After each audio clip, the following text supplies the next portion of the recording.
देख रहे हैं एनएनसी न्यूज।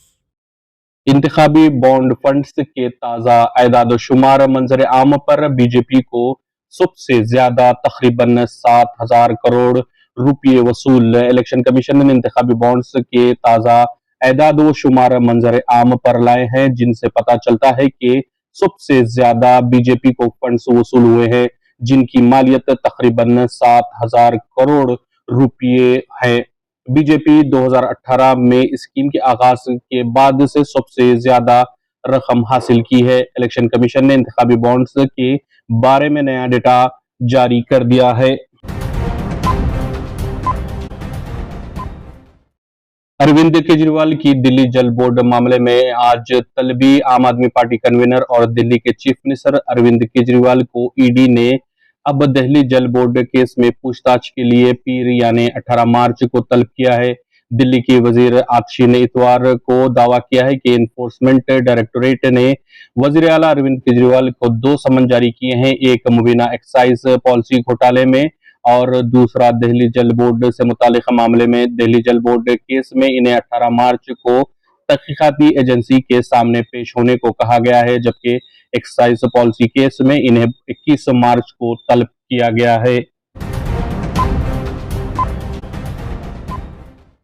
गुजरात यूनिवर्सिटी में नमाज तरावी पढ़ने वाले गैर मुल्की तलबा पर हमला, 5 तलबा जख्मी, तकरीबन 25 अफराद के खिलाफ एफआईआर दर्ज, 2 गिरफ्तार।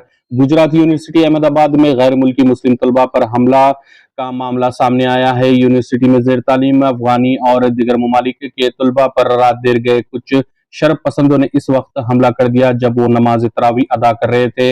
वो लोग जाफरानी गमछे पहने हुए थे और जय श्री राम के नारे लगाते हुए हॉस्टल के अहाते में घुस पड़े। शहरियत तरमीमी कानून के खिलाफ सुप्रीम कोर्ट में कल समाअत। शहरियत तरमीमी कानून से मुतालिक दरख्वास्तों पर 19 मार्च को सुप्रीम कोर्ट में समाअत होगी। सीएए के खिलाफ मुख्तलिफ लोगों ने सुप्रीम कोर्ट में दरख्वास्त दाखिल की है, जिनको समाअत के लिए सुप्रीम कोर्ट ने कबूल कर लिया है। केरला हुकूमत ने अपनी दरख्वास्त में शहरियत तरमीमी कानून 2019 और शहरियत तरमीमी क़वायद 2024 के नफाज पर रोक लगाने का मुतालबा किया है और दलील दी है कि सीएए कानून को लागू करने में 4 साल की ताखीर हुई है, जिसका मतलब यह है कि इस कानून को नाफिज करने की कोई फौरी जरूरत नहीं है।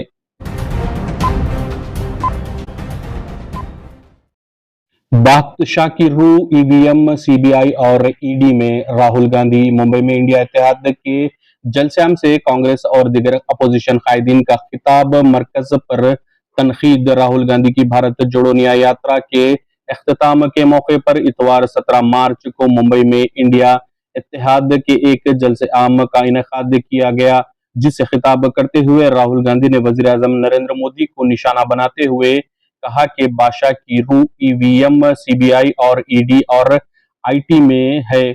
बहुत से लीडरों को डराया जा रहा है और लोग खौफ से बीजेपी में शामिल हो रहे हैं। हैदराबाद जिले के 2 लोकसभा हलकों में इंतखाबी ज़ाब्ता अखलाक के निफाज की निगरानी, 45 लाख वोटर्स, 14 अप्रैल तक नामों की शमूलियत। District election officer Ronald Ross का जायजा इजलास। इलेक्शन कमीशन की जानिब से लोकसभा चुनाव के शेड्यूल की इजराई के बाद जिला हैदराबाद के इलेक्शन ऑफिसर रोनाल्ड रॉस ने अहदेदारों के साथ तैयारियों का जायजा लिया। जिला हैदराबाद के तहत 2 पार्लिमानी हल्के जात हैदराबाद व सिकंदराबाद आते हैं। इसके अलावा मलकाजगिरी लोकसभा हल्के का कंटोनमेंट असेंबली हल्का हैदराबाद के तहत है। इस हल्के में जमीनी चुनाव मुकर्रर है।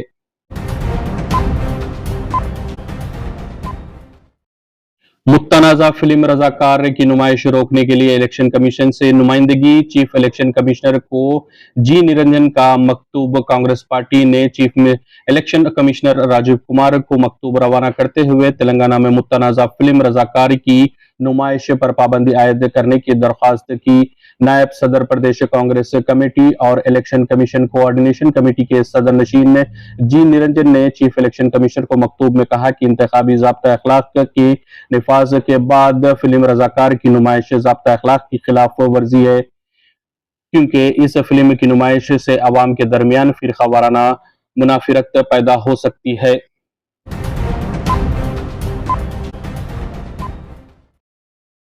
रात गाजा में फिजाई हमले, एक ही खानदान के 36 अफराद हलाक।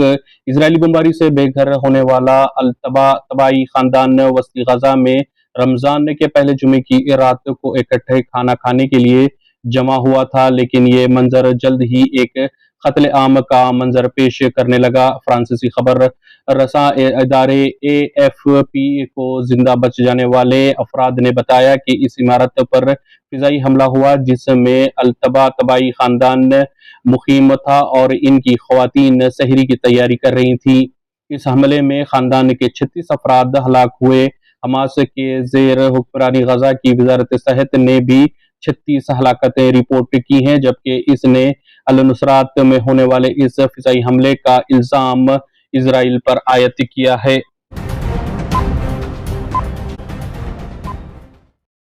यूक्रेन के हमलों का जवाब जरूर दिया जाएगा। रूसी सदर व्लादिमीर पुतिन ने कहा कि यूक्रेन ने रूस में सदारती इंतखाबात पर असरअंदाज होने के लिए शहरी बस्तियों पर हमला किया, जिसकी सजा जरूर मिलेगी। पुतिन ने रूसी सलामती काउंसिल के अरकान के साथ एक ऑनलाइन मीटिंग में ये बात कही। नाजरीन, हमारे YouTube चैनल को सब्सक्राइब करें और फेसबुक पेज को फॉलो ज़रूर करें और हमारे वीडियोस को लाइक और शेयर ज़रूर करें ताकि आपको देश और दुनिया की ताज़ा खबरें हासिल होती रहें।